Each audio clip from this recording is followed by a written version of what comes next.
इनकी 100 kg के लगभग होगा इसका वेट। एक बार उठा के दिखाना जरा। पहला ब्रेक आपका लगता ही नहीं है और अगला पूरा लग जाता है, आप घिसा जाओगे, हाथ पैर टूट जाएंगे भाई।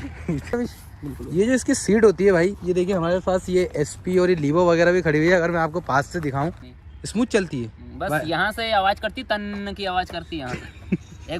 जिस डीलरशिप से हमने गाड़ी ली थी भाई, जिस डीलरशिप से हमने गाड़ी ली थी ना।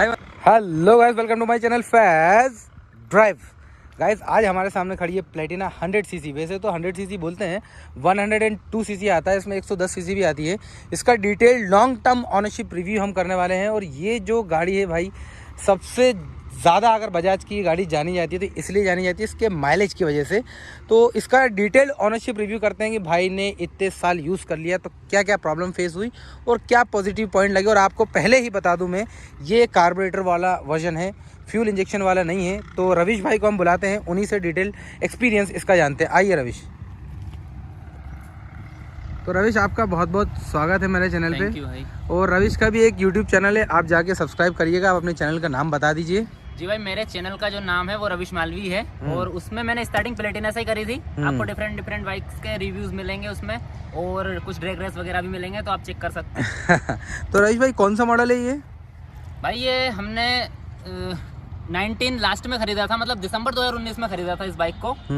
और इसको खरीदने का हमारा मन जो था वो 2020 में था, बट एक सिचुएशन ऐसी बन गई थी कि हमको अर्जेंटली ये गाड़ी लेनी पड़ी, मतलब ये बाइक लेनी पड़ी। तो इसका सीन ये था कि भाई हम शायद कुरावर से ही हमने ली थी और एक सरिया की जो दुकान होती है ना, वहाँ पे इनका जो डीलरशिप थी वो सरिया भी उन्हीं की दुकान पे चल रहा था और डीलरशिप भी वही थी। तो भाई डीलरशिप खुल नहीं पाई थी, 9 साढ़े 9 बजे समथिंग हम गए थे।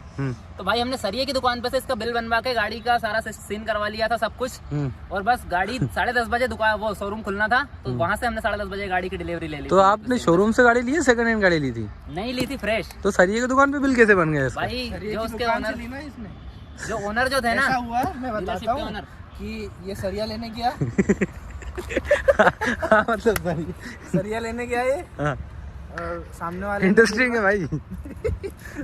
सरिया लेने गया ये, सामने वाले के पास खुले पैसे नहीं थे। तो उसने बोला कि क्या लें।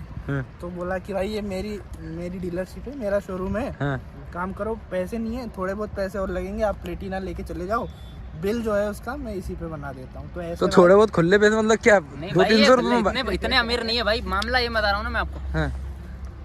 जिस डीलरशिप से हमने गाड़ी ली थी भाई, जिस डीलरशिप से हमने गाड़ी ली थी ना भाई, मतलब ये थोड़ा सा क्या जज्बाती हो गया, मतलब सीन ऐसा हो गया इसलिए ऐसी। अब रियल में जो मैं रियल फैक्ट बता रहा हूँ, चलिए फिर से मैं बताता हूँ आपको रियल भाई। हाँ, वहीं से कंटिन्यू कर दो, आपको इशू नहीं। भाई जो बिल था ना इस गाड़ी का, वो डीलरशिप नहीं खुली उससे, मतलब हमको ना अर्जेंट में चाहिए थी, बहुत ही ज्यादा अर्जेंट में। तो इतनी अर्जेंट में ये क्यों चाहिए थी? सिटी डीलक्स वगैरह ले लेते, वो भी तो अच्छी होती है भाई। गाड़ी मतलब सिटी डीलक्स है और पहले से भाई के पास गाड़ियाँ हैं भाई अपने पास 3 और, बट प्लेटिना हमको लेनी थी। और वो लेनी थी तो भाई लेनी थी। मतलब मन हो गया भाई, मतलब कुछ देखा ही नहीं, सब कोई कारण नहीं है, बस लेनी थी। मूड बन गया। अच्छा ठीक। कितने में ली थी आपने उस टाइम ये? भाई 60,000, मतलब 60,000 कैश में ली थी मैंने। 60,000 में आपने उस टाइम?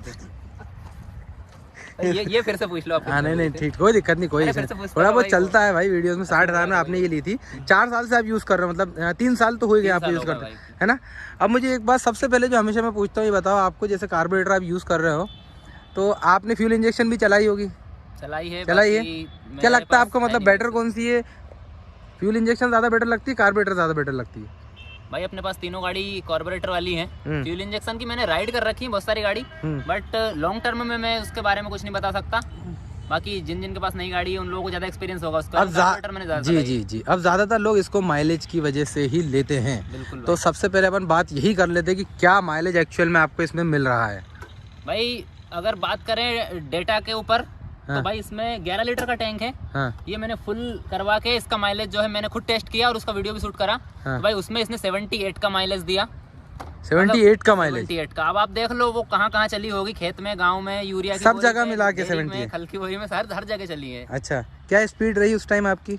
स्पीड में बता रहा हूँ ना, आप 11 लीटर पेट्रोल कैसे खर्च कर सकता है आदमी?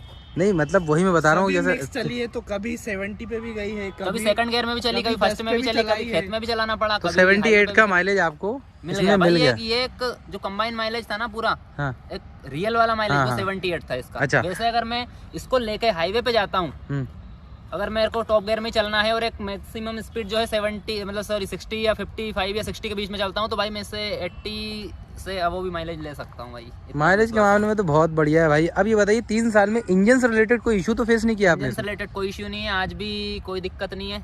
अच्छा, एकदम चकाचक है। और यार इसमें एक और चीज़ होती है, आप थोड़ा सा इधर हटेंगे रविश, ये जो इसकी सीट होती है भाई, ये देखिए हमारे पास ये SP और ये लीवो वगैरह भी खड़ी हुई है। अगर मैं आपको पास से दिखाऊं तो इसमें भी आपको मतलब इतनी लंबाई नहीं मिलेगी मेरे ख्याल से। वैसे तो 2 ही बैठना चाहिए, लेकिन इसमें तो लोग गांव पे 4-4 लोग बैठा लेते हैं भाई, इतनी लंबी चौड़ी सीट रहती है इस पे, नो प्रॉब्लम, है ना? कंफर्ट लगता है इस पे बैठे जाते हैं। सस्पेंशन कैसे लगता है? 2-3 लोग बैठा के चलाते हो आप? मस्त लगता है भाई, कोई दिक्कत नहीं। सस्पेंशन का फीडबैक कैसा? बढ़िया लगता है? बस ये 4 लोग बैठा लोगे आप तो फिर वो उसकी स्टैंड टच होती है नीचे, मेन स्टैंड जो है नीचे वाली, ये वाली। हाँ, ये अगर कोई पत्थर वगैरह आ जाए तो टच होता है। अभी मेरे को ये नहीं पता कि ये किसी इसी वेरिएंट में है या इसी पर्टिकुलर बाइक में है या फिर किसी और में भी ये प्रॉब्लम है, बट ये इसकी जो है ये टच होती है भाई स्टैंड। तो वैसे 4 लोग तो बिठाने नहीं चाहिए, खैर 2 इनफ है, लेकिन इतनी बड़ी सीट दे रखी है 2 तो भाई, एक यहाँ बैठेगा दूसरा यहाँ बैठेगा, थोड़ा अजीब सा लगता है, तो 3 तो आराम से बैठे जाते हैं इस पे। क्या मेंटेनेंस कॉस्ट पड़ती है आपको इसकी नॉर्मल? कुछ नहीं भाई, देखो जब तक इसका डीलरशिप में इसकी सर्विस हो रही थी तब तक तो वो 300 कुछ चार्ज लेते थे, मतलब उसमें ऑयल भी चेंज हो जाता था? नहीं, अलग से। हाँ, बाकी ऑयल वगैरह चेंज हुआ इसका, 1-2 बार फिल्टर वगैरह चेंज होते हैं सर्विस में, इसके अलावा तो कोई होता नहीं। जब से डीलरशिप से मैंने बाहर से सर्विस करवाना चालू करी है, मतलब 600 रुपए के अंदर में निपट लेता हूँ सारी चीजें चेंज करवाते हुए, जो मैंडेटरी है, बेरिंग वगैरह, फिल्टर वगैरह, इन सबसे 600-700 बस। अब जैसे 2019 से जो भी स्टॉक में आपके साथ चीजें आई थी, आपने अभी तक क्या क्या रिप्लेस करा दिया इसमें? कुछ भी रिप्लेस सा तो कुछ भी नहीं है भाई, मतलब टायर भी वही, बैटरी भी वही, सब कुछ वही चेंज करवा लिया, पिछला वाला टायर भाई। कितनी चला दी आपने वैसे इसको? ये 39,000 चल गई, बीच में इसका मीटर बंद हो गया। 40,000 पे ही टायर चेंज करा दिए भाई आपने बाइक के? हाँ भाई ये ऑफ रोड ज्यादा करता है, खेत अभी अपन चल के देखेंगे इसके खेत पे, ऐसी रोड है मतलब पत्थर वाली रोड है भाई, और उस टाइम पे तो गाड़ी रोती होगी उस रोड पे चलने में भाई, जबरदस्ती घुसेड़ के। अब ये बताइए, जैसे देखिए भाई इस टाइप की बाइक हो, जैसे 100 सीसी है, तो कभी आपको कभी जल्दी जाना पड़ता है तो आप स्पीडिंग भी थोड़ी बहुत कर ही लेते हैं, तो मैक्सिमम स्पीड तो इसकी जैसे लिखा तो 120 है, जाती मेरे ख्याल से 80-90 जाती है, 90 तक जाती है वो, पर मैं 80 तक चला सकता हूँ इसको। 80 तक ही चला सकते हो भाई, कॉलेज में अगर कभी तो जाना हो, हाँ 80 पे मैं जा सकता हूँ। 80 पे जब आपने इसे चलाई तो इसमें क्या है, वाइब्रेशन वगैरह फील हुआ आपको अच्छा खासे? कोई दिक्कत नहीं, स्मूथ चलती है? बस यहाँ से आवाज करती, तन की आवाज करती है यहाँ से। एक बार मैंने इसका वो करवा भी लिया भाई, सॉरी, ये सॉल्यूशन भी मैंने इसका करवाने की कोशिश करी, सर्विस सेंटर वाला ने यहाँ पे थर्माकोल रख दिया, बोले अब नहीं करेगी आवाज। ये यहाँ पे वो बना भी थर्माकोल ऐसे फेविक्विक से चिपका दिया, बोले अब नहीं करेगी। 1-2 दिन बाद वो फिर थर्माकोल निकल गया, वो फिर से पन्न करती है, मतलब वो बस यहीं से भाई बोल रहे हैं पन की आवाज आती है, आगे तो कोई दिक्कत नहीं है, कोई दिक्कत स्पीड में चलने में। अब ये बताइए इसमें डिस्क विस्क तो आते नहीं है, ड्रम रहती है दोनों? हाँ भाई, ड्रम आता है। अगर ये वाला 110 सीसी या 100 सीसी का भी, अब दूसरा वाला जो BS6 वेरिएंट आया है, उसमें आपको डिस्क ब्रेक का ऑप्शन मिल जाता है। इसमें ड्रम आते हैं, तो इसमें ब्रेकिंग ठीक ठाक आ जाती है? पिछला ब्रेक नहीं आता भाई सही, सुमित ने भी चलाई है इस गाड़ी को, ब्रेक के बारे में पिछला ब्रेक इसका सही। अब मैं आपको यहाँ ले जाऊँ तो यहाँ आप देखेंगे इसमें लिखा हुआ है एंटी स्किड ब्रेकिंग सिस्टम मिलता है, तो ये थोड़ा सा बता सकते हो आप क्या? ये मेरे को IBS की तरह ही लग रहा है, जो ये लगा हुआ इंटीग्रेटेड ब्रेकिंग सिस्टम जो आता है ना शाइन वाइन सब में, उसी की तरह लग रहा है, लेकिन अपन वो नहीं कह सकते, शायद ये और कुछ मुझे पता नहीं है। एंटी स्किड ब्रेकिंग सिस्टम बता सकते हैं? एंटी स्किड ब्रेकिंग सिस्टम वही है भाई, जब आप कॉम्बी ब्रेक का ही दूसरा नाम है। कॉम्बी ब्रेक का ही दूसरा नाम कह सकते हो। जब आपको जैसे मान लो आपको पिछला ब्रेक जब अप्लाई करेंगे तो उससे जो वायर लगा हुआ है उसका सीधा कनेक्शन पिछले वाले ब्रेक से है, तो उसके साथ अगला ब्रेक भी आपका अप्लाई होगा, तो आपकी जो ब्रेकिंग डिस्टेंस है वो काफी कम हो जाएगी। ये जो कंपनी है ना, इसमें थोड़ा सा क्या है, मार्केटिंग टर्म, जैसे अपन बड़ी गाड़ियां लेते हैं उनमें ABS मिलता है, और एंटी स्किड ब्रेकिंग सिस्टम को इन्होंने ASB, अब ABS और ASB थोड़ा सा मिलता है, तो क्या है कि एकदम से अगर व्यक्ति पढ़े तो सोचे यार छोटी गाड़ी में ABS, ये तो बड़ी बड़ी गाड़ियों में फीचर मिलता है, इस कारण उसका नाम रख दिया, बाकी यही है। ये तो ये आपको वर्थ इट लगता है? बढ़िया मतलब परफॉर्म करता है ये एंटी स्किड ब्रेकिंग सिस्टम जो है आप जो भाई? अगर आपकी रनिंग सिटी में है और आप हाईवे पे अच्छे रोड्स पे चलते हैं तो आपके लिए अच्छी बात है। अगर आप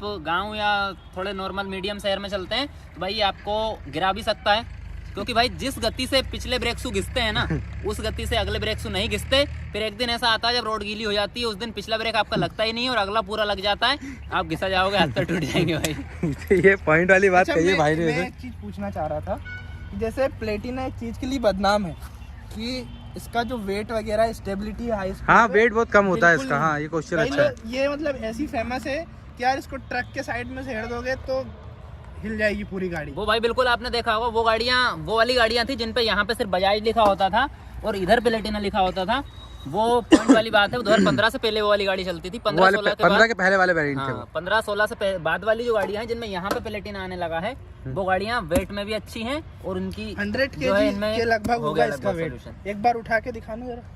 अरे तुम नहीं उठेगी भाई। नहीं, ये वाली मतलब इसमें नहीं आती वो solution हो गया प्रॉब्लम। इसमें, इसका टायर भी वाइड कर दिए ना भाई इसके, और टायर वाइट कर दी। वाइड है पहले से। हाँ मतलब थोड़े से पहले और पतले आते थे इसके टायर थोड़े से और। चलिए कुल मिला के मतलब ये है कि ये तो आपने पॉजिटिव चीज़ें बता दी, और ये जो था ये इसका भी इशू भाई ने बता दिया। कुछ नेगेटिव ऐसा मेन लगा आपको इसमें? बाकी नेगेटिव के बारे में तो कुछ नहीं कहूंगा मैं ज्यादातर, जैसे कि भाई मैं शुरू से इसको चला रहा हूँ। हाँ कुछ चीजें हैं, 1-2 चीजें जो आपको परेशान कर सकती हैं। हाँ। जैसे कि इनका मैं कई बार बोल चुका हूँ भाई, ये जब आप ट्रैफिक में चलते हो ना तो ये किसी को भी टच कर देते हैं, फिर वो मन ही मन में गाली देता है। बहुत बाहर है। हाँ बहुत बाहर है, थोड़े बड़े से लगे। इसको तो छोटा लगा सकते हैं, कोई इतना बड़ा इशू नहीं। लगा सकते हैं छोटा, पर भाई जब कंपनी ये दे रही है तो क्यों अपन अलग से लगाएं। पर कंपनी को इस चीज का हो सकता है इसका सोल्यूशन अब कर दिया हो। मतलब यही इशू लगा आपको, तो इसके अलावा और कुछ भी है ना इशू। और क्या इशू लगा? ये फोल्डिंग नहीं होते भाई। जब घर में जैसे मान लो रूम में चढ़ाना है, मैं जब कॉलेज जाता हूँ, कॉलेज वाला जो मेरा रूम है, गाड़ी में फोल्ड नहीं होते हैं भाई, किसी भी नहीं होते, डिलक्स में होते हैं। मेरी डिलक्स में मैं उसको ऐसे कर सकता हूँ, बट इन गाड़ियों में नहीं होते भाई, ये अच्छी गाड़ी नहीं है। चलो भाई उनमें नहीं होते, सारी गाड़ियाँ फेल। हाँ वैसे बाइकों में ज्यादातर होते नहीं, लेकिन मुझे इसका ये अच्छा लग रहा है, पीछे वाला ये बहुत बढ़िया चीज है, कंफर्टेबल है, बहुत ज्यादा बढ़िया चीज है भाई। हाँ इस पे पैर अच्छा रखा जाएगा। तो मतलब कुल मिला के ये दो जो बहुत ज्यादा दिक्कत थी आपको, एक कांच वाली दिक्कत मेजर और ये लगी आपको, है ना? बाकी कोई दिक्कत नहीं लगी। चीज और भी है इसकी, मेरे को वो लगती है थोड़ी थोड़ी, कभी कोई परेशान कर देती है वो चीज। वो क्या थी? 2000 years later। हाँ पिछला ब्रेक भाई, इस पर्टिकुलर गाड़ी में पिछला ब्रेक जो है बहुत कम आता है। अच्छा अब मैं हर एक गाड़ी के बारे में नहीं बोल सकता, लेकिन इस गाड़ी में कम आता है भाई। आप चेंज करवा के देखा तूने ब्रेक शू बहुत बार बदला लिए, कोई फायदा नहीं, अच्छा कम आता है। वो बोलता है इसका जो अंदर का जो है ना वो तो ये 3 चीजें आपको थोड़ी सी इसमें बुरी लगी, बाकी तो ओवरऑल आप सेटिस्फाई हैं। बुरी नहीं ठीक कह है। सकते उन जिस चीजों को भी पर्पस से भाई। ये हाँ। गाड़ी ली होगी भाई कि तेल कम पिए, पैसे बचे, वो तो ये फुलफिल कर रही है। फुलफिल कर रही हैं और करती रहेंगे आगे। अभी देखना, मैं उसको कम से कम 5-6 साल और चलाऊंगा तो इंजन में कोई दिक्कत नहीं चलिए आएगी। रवीश भाई, तो बहुत बहुत धन्यवाद आपका इतना अच्छा रिव्यू देने के लिए। मतलब डिटेल में भाई ने अच्छे से बता दिया अपने को। वो मजाक मस्ती थोड़ी बहुत जो थी वो अपनी जगह थी, क्योंकि वो भी अच्छी लगती है। वीडियो में डाल दो, आप लोगों को पसंद आती है, आप देखते हैं, है ना? तो होप करता हूँ गाइस आपको वीडियो पसंद आया होगा। वीडियो आप लोगों को पसंद आया तो वीडियो को लाइक करिएगा, मेरे चैनल को सब्सक्राइब जरूर करिएगा, ताकि ऐसे अमेजिंग ऑनरशिप रिव्यूज़ और हंसी मजाक थोड़े बहुत चलते रहें, आपको रेगुलरली देखने को मिलते रहें। Thank you so much guys for watching the video.